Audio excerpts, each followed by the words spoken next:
트럼프의 재선으로 종전 분위기가 무르익고 있음에도 2024년 11월 12일 현재 우크라이나 전쟁은 여전히 진행 중입니다.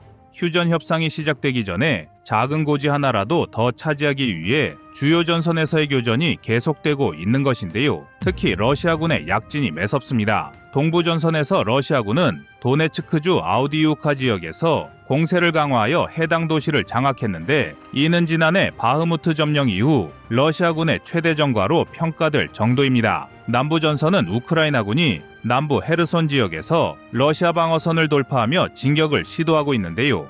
그러나 러시아군의 강력한 저항으로 인해 진격 속도는 더딘 상황입니다. 이 와중에 영국의 군사 전문가들은 러시아로 파병 나간 북한군이 러시아군과 함께 지원 역할을 수행할 가능성이 높다고 분석하고 있습니다. 현재까지 러시아와 우크라이나 간의 평화 협상은 진전이 없는 상태입니다. 우크라이나는 러시아군의 완전 철수를 요구하고 있으며, 러시아는 우크라이나의 중립화와 비무장화를 주장하는 등 서로의 이견차가 크기 때문인데요. 전쟁의 장기화로 양측의 인적, 물적 손실 역시 눈덩이처럼 불어나고 있습니다. 국제사회는 지속적인 외교적 노력을 통해 평화적 해결 방안을 모색하고 있으나 현재로서는 뚜렷한 돌파구가 보이지 않는 상황입니다. 그러나 아직 협상 테이블이 제대로 차려진 것은 아니지만 결국 러시아가 자신들이 점령한 우크라이나 영토의 상당 부분을 가져갈 것으로 예측하는 전문가는 늘고 있으며, 러시아의 뜻대로 우크라이나의 나토 가입 역시 실패할 것으로 관측되고 있습니다. 그러나 러시아의 피해 역시 만만치 않습니다. 특히 전쟁에 직접 참여한 젊은 세대의 인명피해가 큰데요. 러시아 측의 공식 발표는 없었지만 우크라이나 국방부는 러시아군의 총사상자가 50만 명을 넘었으며 하루 평균 1000명 이상의 러시아군 사상자가 발생하고 있다고 주장하고 있습니다. 때문에 독재국가 러시아의 민심도 흔들리는 상황이 목격되고 있습니다. 푸틴의 지배력이 약화된 상황에서 러시아의 완전한 승리 형태가 아닌 상태로 종전이 된다면 푸틴 정권에도 큰 위기가 찾아올 것으로 예측됩니다. 그래서인지 이번 전쟁에서 이득 본 것은 미국과 북한뿐이라는 냉소적인 반응도 나오고 있는데요. 그래서 준비했습니다. 오늘은 종전의 다다른 우크라이나 전쟁의 진정한 승리자는 누구였는지도 자세히 총평해 보겠습니다. 여러분의 구독과 좋아요가 꺼리튜브 운영에 많은 힘이 됩니다. 현재 우크라이나 전쟁은 러시아와 우크라이나의 긴 교착 상태가 이어지는 가운데 종전을 위한 협상 테이블이 무르익고 있습니다. 트럼프가 재선에 성공하며 국제사회는 우크라이나 전쟁 종전 가능성에 주목하고 있지만 전쟁은 여전히 진행 중입니다. 주요 전선에서는 격렬한 교전이 이어지고 있으며, 러시아는 동부 도네츠크주 아우디우카 지역을 장악해 작년 바흐무트 점령 이후 최대 군사적 성과를 거두었습니다. 하지만 이와 동시에 러시아군은 막대한 인적 손실을 겪고 있으며 특히 러시아의 젊은 세대가 큰 타격을 입었습니다. 동부 전선에서 러시아군은 공세를 이어가며 우크라이나군의 방어선을 압박하고 있습니다. 아우디우카 지역은 전쟁 초기부터 양측의 치열한 격전지였으며 이번 점령은 러시아군의 강력한 전술적 성과로 평가됩니다. 하지만 남부 전선에서는 우크라이나군이 헤르손 지역에서 러시아군의 방어선을 돌파하려는 시도를 지속하고 있습니다. 이러한 움직임은 러시아가 우크라이나 내의 주요 거점들을 장악하려는 시도와 우크라이나의 영토 회복 의지가 상충하며 양측의 전투가 한층 더 격화되고 있음을 시사합니다. 전쟁 막판이지만 북한의 개입도 논란이 되고 있는데요. 영국의 군사 전문가들은 북한군이 러시아군과 함께 지원 역할을 수행할 가능성이 크다고 평가하며 이로 인해 러시아가 북한으로부터 군사적 지원을 받는 상황을 염두에 두고 있습니다. 이는 국제사회에 새로운 도전 과제를 안기며 러시아와 북한의 협력 관계가 우크라이나 전쟁의 장기화에 미치는 영향이 주목됩니다. 북한의 개입으로 인해 남북한 관계에도 영향을 미칠 수 있으며 이는 향후 동아시아 지역에서의 군사적 긴장감을 더욱 고조시킬 가능성이 있습니다. 러시아와 우크라이나 간 평화 협상이 난항을 겪는 이유는 서로가 너무나 다른 주장을 펼치기 때문입니다. 우크라이나는 러시아군의 완전한 철수를 요구하고 있는 반면 러시아는 우크라이나의 나토 가입을 원천적으로 차단하려 하고 있습니다. 이런 상황에서 트럼프 당선인 쪽에서 흥미로운 휴전 협상안이 흘러나왔는데요. 현 상태에서 러시아와 우크라이나가 적대 관계를 종식하고 1200km에 달하는 양국 간 국경 완충지대에 나토의 유럽 회원국들 병력을 배치하는 것입니다. 결국 트럼프는 이 과정에서 미국 병사는 보내지 않겠다라는 점을 다시 한번 못 박은 것인데요.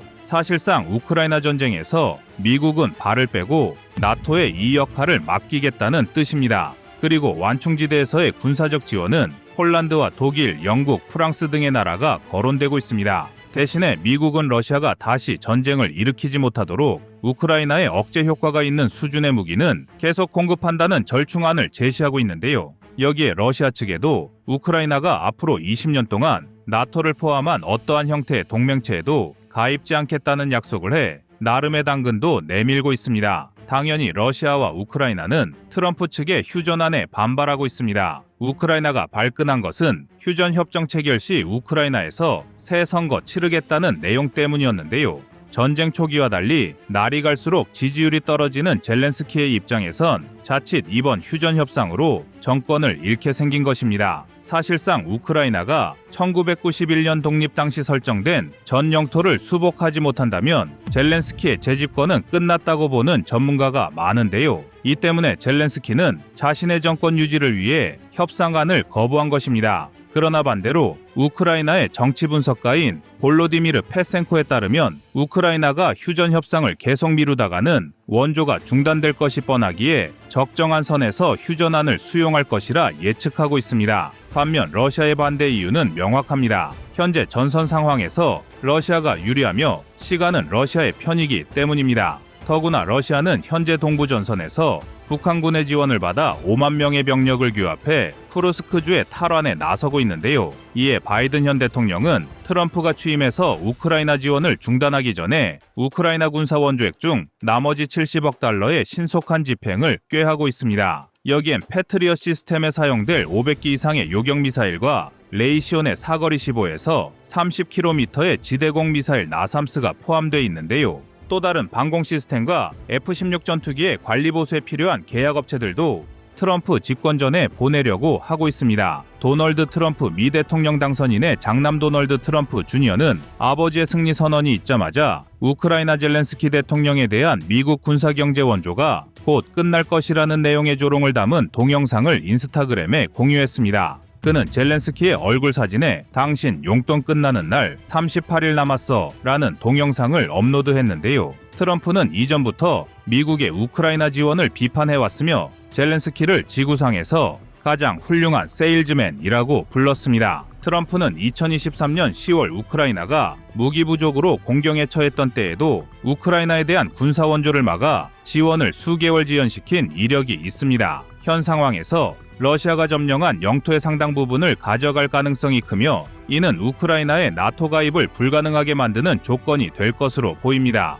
트럼프의 재선이 이루어지며 평화 협상 분위기가 조성되고 있으나 양측의 타협이 이루어지지 않는 이상 전쟁은 장기화될 가능성이 높습니다. 전쟁이 장기화되면서 러시아는 경제적, 사회적으로 큰 부담을 안게 되었으며 특히 젊은 세대의 피해가 심각합니다. 우크라이나 국방부는 러시아군의 총사상자가 50만 명을 넘었다고 주장하고 있으며 하루 평균 1000명 이상의 사상자가 발생하고 있는 것으로 추산됩니다. 이러한 상황은 러시아 국민들 사이에 불안감을 키우고 있으며 전쟁 초기와 달리 민심이 푸틴 정부에 대한 불신으로 바뀌고 있습니다. 만약 러시아가 완전한 승리를 거두지 못한 상태로 종전을 맞이한다면 푸틴 정권의 지배력 약화는 불가피할 것입니다. 러시아의 사실상 독재 체제 아래서도 점차 변화를 요구하는 목소리가 높아지고 있으며 이는 푸틴 정권에게 심각한 위협이 될 수 있습니다. 러시아와 우크라이나 양측이 전쟁으로 인해 막대한 손실을 입는 동안 북한은 군사적 지원을 통해 영향력을 키워가고 있습니다. 참전으로 북한은 러시아로부터 많은 전략적 자산과 기술을 이전받을 가능성이 크며 실제로 현실화되고 있는데요.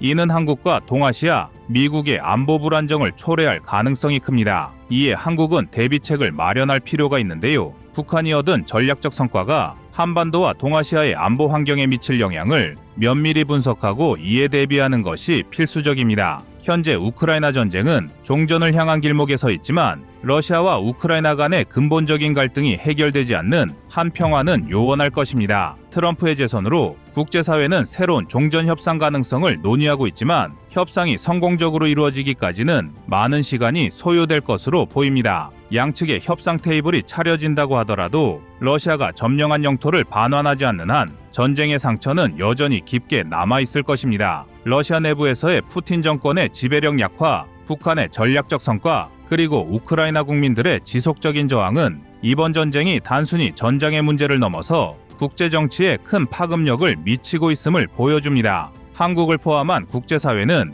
이와 같은 변화의 흐름에 주목하고 있으며 우크라이나 전쟁의 종전과 더불어 새로운 안보 질서 구축에 대비해야 할 것입니다. 여러분의 구독과 좋아요가 꺼리튜브 운영에 많은 힘이 됩니다. 다음은 24년 11월 7일 우크라이나 파산 영상입니다.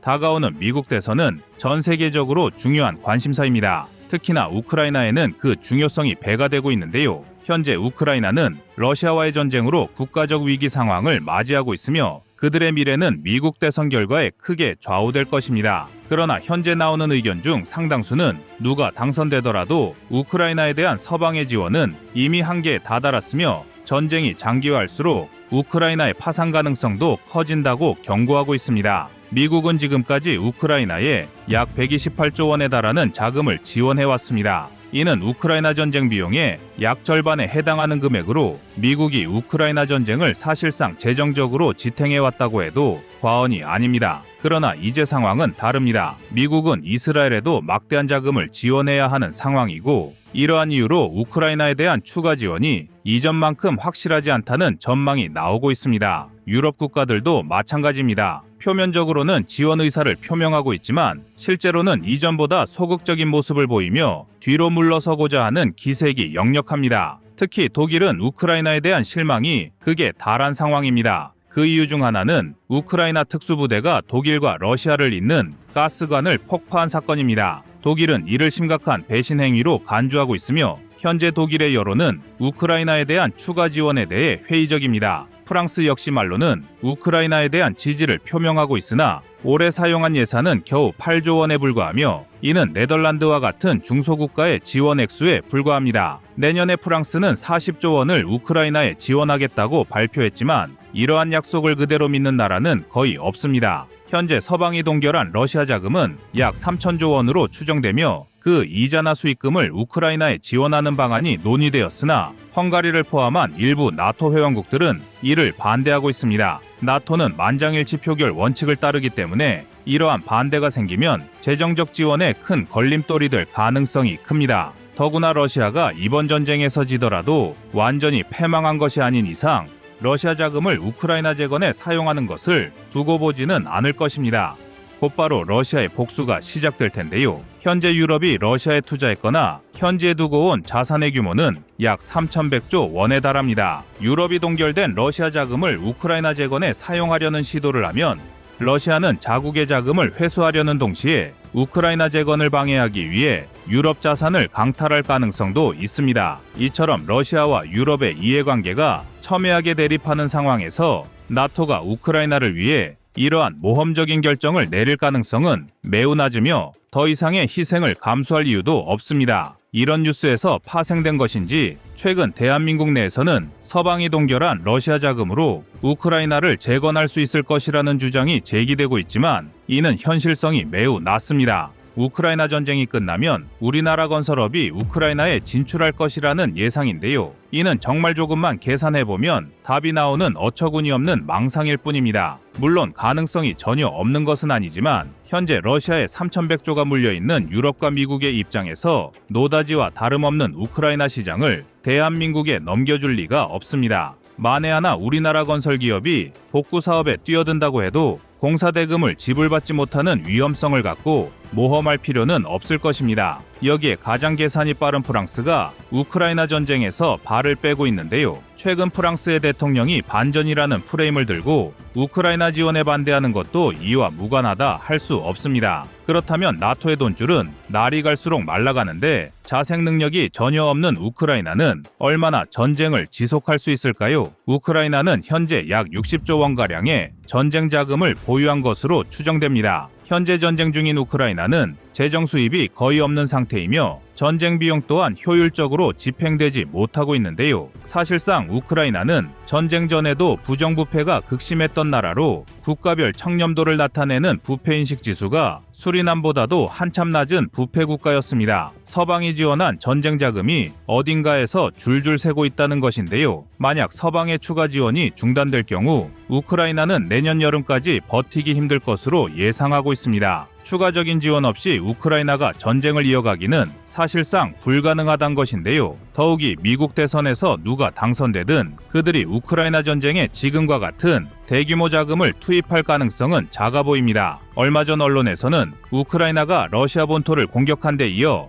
러시아 본토 공격용으로 미사일을 쏠 수 있게 해달라고 요구한 사실을 대서특필한 적이 있는데요. 사실 이렇게 우크라이나가 무리한 공격을 감행한 이유 역시 갈수록 떨어지는 서방의 관심을 끌기 위함이라는 주장이 제기되고 있습니다. 물론 당시 공격으로 러시아군은 300명 이상의 병력 손실을 보았지만 전쟁이라는 큰 흐름에서 드라마틱한 반전은 아직 나오고 있지 않습니다. 전쟁은 점점 교착 상태에 빠지기 시작했고 우크라이나가 예고했던 대반전은 아직 나오고 있지 않습니다. 상황이 이렇다 보니 이제껏 우크라이나를 지원한 서방 사회도 슬슬 회의감을 느끼는 모습인데요. 막대한 재정과 무기를 지원했음에도 전쟁이 끝날 기미가 보이지 않기 때문입니다. 그렇지 않아도 우크라이나 지원을 반대하던 공화당은 이제 강압적으로 휴전 요청을 하고 있습니다. 이는 개전 초기 대규모 지원을 약속하던 것과는 전혀 다른 모습으로 특히 지난 9월엔 추가 지원안 처리를 요청하기 위해 방문한 젤렌스키 대통령의 의회 연설 요청을 거부하기도 했습니다. 미국 내 여론도 이전과는 다릅니다. 최근 이루어진 여론조사에 따르면 추가 지원이 필요하다는 의견은 40% 수준으로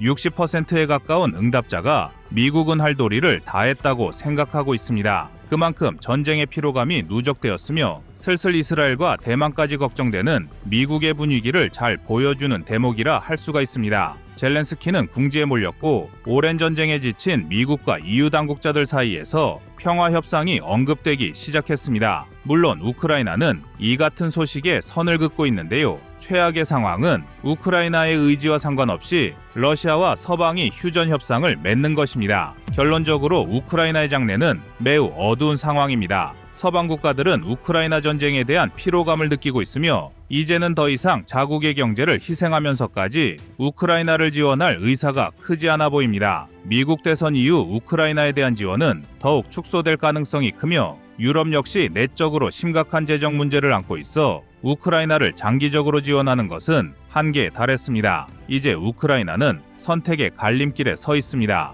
계속해서 전쟁을 이어갈 것인지 아니면 적절한 시점에서 휴전을 고려할 것인지에 대한 결정을 내려야 합니다. 전쟁을 지속한다면 남은 자금으로는 얼마 버티지 못할 것이고 결국 파산이라는 극단적인 상황에 처할 수 있습니다. 반면 휴전을 선택한다면 적어도 경제적 파산을 피할 수 있고 이후 재건을 위한 국제사회의 지원을 기대할 수 있을 것입니다. 외세 침략에 대한 준비를 소홀히 한 우크라이나, 이제 그들에게 남은 시간은 별로 없어 보이는데요. 현실을 냉철히 인식했다면 더 이상 불필요한 희생을 하지 않도록 전략적인 결정을 내려야 할 시점입니다.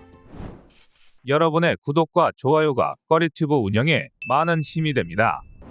다음은 24년 9월 2일 대만 국방 예산 영상입니다. 육해공 모든 분야에서의 벌크업을 끝낸 중국에게 남은 것은 개전 시점뿐입니다. 그리고 일부에선 빠르면 올해 11월부터 대만의 위기가 찾아올 것이라 경고하고 있는데요. 이에 동북아 전문가 고든창 역시 중국이 전쟁을 준비하고 있는 징후가 늘어나고 있다라며 경고에 나섰습니다. 시진핑은 최근 들어 늘어난 중국 내부의 불안을 탈피할 방법으로 전쟁을 준비하고 있는데요. 지난해 3월엔 전국인민대표대회에서 싸울 용기라는 표현을 반복하며 대만과의 일전이 멀지 않았음을 암시하고 있습니다. 현재 대만 해역 주변엔 중국군 군용기 수십 대와 함정 여러 척이 수시로 드나들고 있으며 방공식별구역까지 진입하는 등 도발 행위를 일삼고 있습니다. 그리고 이제 실질적인 전쟁이 시작된 것이나 마찬가지인 시점에서 발표된 대만의 새해 국방 예산은 많은 실소와 우려를 자아내고 있습니다. 대만 예산회계통계국이 발표한 2025년 국방 예산은 한화 약 26조 원 규모로 여전히 대만이 자신들이 처한 위기 상황을 제대로 인식하지 못하고 있다는 목소리가 높습니다. 물론 대만의 인구와 국토 면적, 그리고 GDP 대비 지출에 비하면 상당히 높은 수준인 것만은 사실입니다. 그러나 이는 비교적 전쟁의 위험에서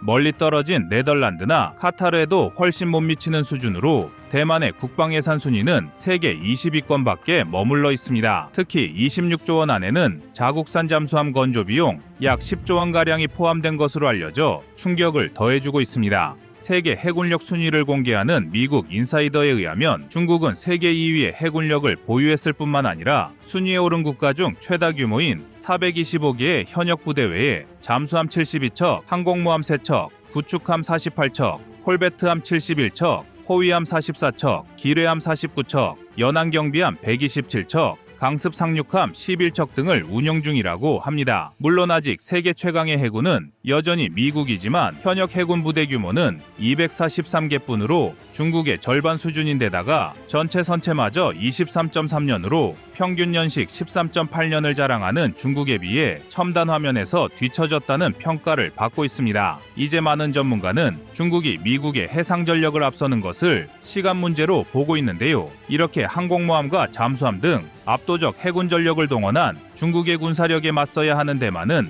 당장 중국의 대만 상륙뿐만 아니라 대만 해협의 해상 봉쇄를 풀기 위해서라도 해상 전력을 확보하기 위해 필사적인 노력을 해야 했습니다. 그러나 최근 몇 년간 대만의 분위기를 보면 그 대응이 너무 안이한 것 아니냐는 비판이 나오고 있는데요. 중국의 의욕을 꺾어놓기 위해서라도 최소한 한국 수준의 국방력을 갖추던지, 그게 아니라면 자국의 IT 산업 강화에 들어가는 예산 절반만이라도 방위 산업 인프라 개선에 투자했어야 했는데 결과적으로 대만은 그동안 이뤄놓은 것 없이 미국의 손만 빌려 자국의 안보를 해결하려는 움직임을 보이고 있습니다. 그러나 사실 대만에도 사정은 있었습니다. 전술했듯 방위 산업에 대한 인프라가 전혀 없던 대만은 방산무기 대부분을 수입에 의존해야 했는데 무기의 해외 구매는 물론 독자 개발 역시 중국의 방해와 집중 견제를 받아왔습니다. 그나마 다행스러운 점은 대만이 그동안 군사무기 개발에 꾸준한 투자를 이어왔고 그 결실로 최근엔 잠수함 초도함에 이어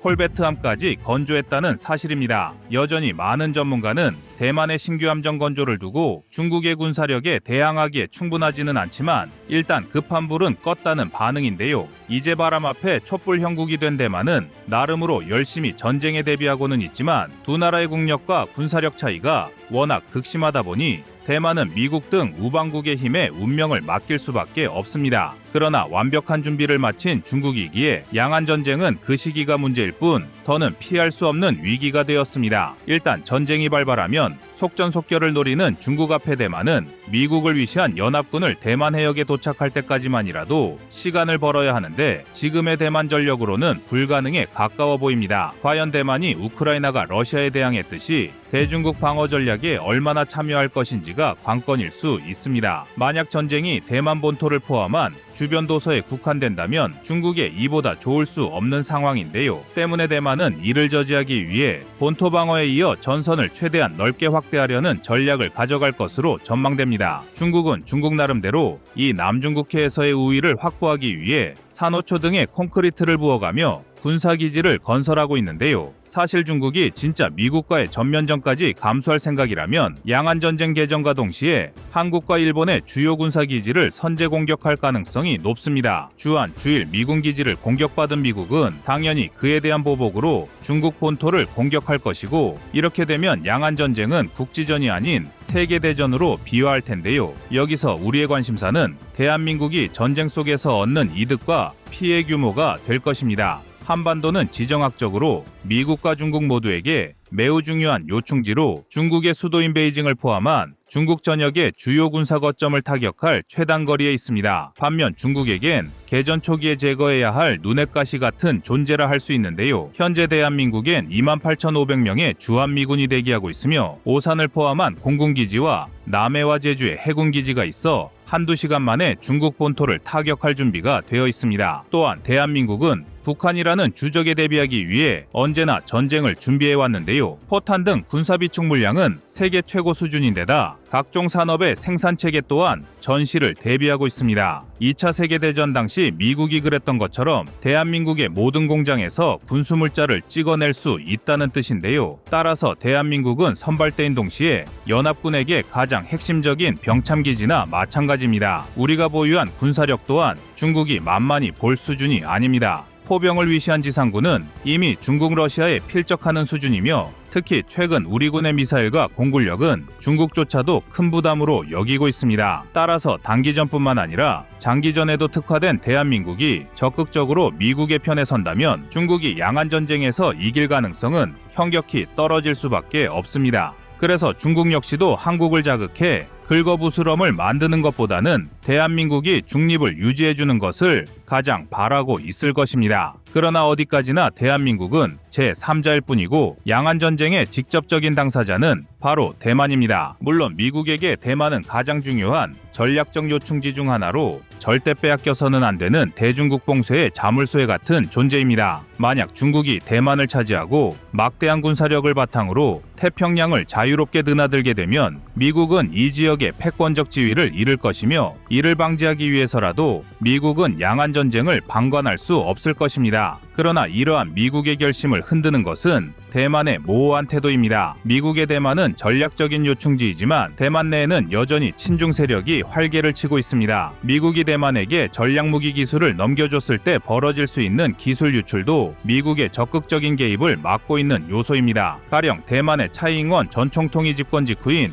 2016년부터 시작해 약 7년 만에 성공한 잠수함 하이쿤이 대표적인 사례라 할 수 있습니다. 이 하이쿤 잠수함을 만든 대만국제조선소 CSBC가 대한민국의 잠수함 기술을 훔쳤다는 의혹이 일자 외교관은 큰 충격에 빠졌습니다. 여기에 대만은 대한민국 외에도 영국과 독일 등 7개국으로부터 기술 이전 또는 협조를 구하고 있는데요. 걱정되는 것은 대만 내부의 친중 인사나 중국 스파이가 너무 많아 서방의 기술이 중국 쪽으로 유출될 가능성이 크다는 것입니다. 대만엔 현재 중국 정보기관이 안방처럼 활동하고 있으며 기업에서부터 군과 외교, 정치, 경제 등 모든 분야에 뿌리 깊게 포진되어 있습니다. CIA에서 40년 동안 아시아 지역 총책임자로 일했던 미국인이 중국 간첩이었다거나 필리핀 미군 기지 인근 대학에 입학한 중국인 신입생 수천 명을 조사해보니 상당수가 남중국해 영유권 문제를 염탐하기 위한 간첩이었다는 일화는 너무 유명한 사건입니다. 세계 곳곳에 산업 스파이를 파견한 중국에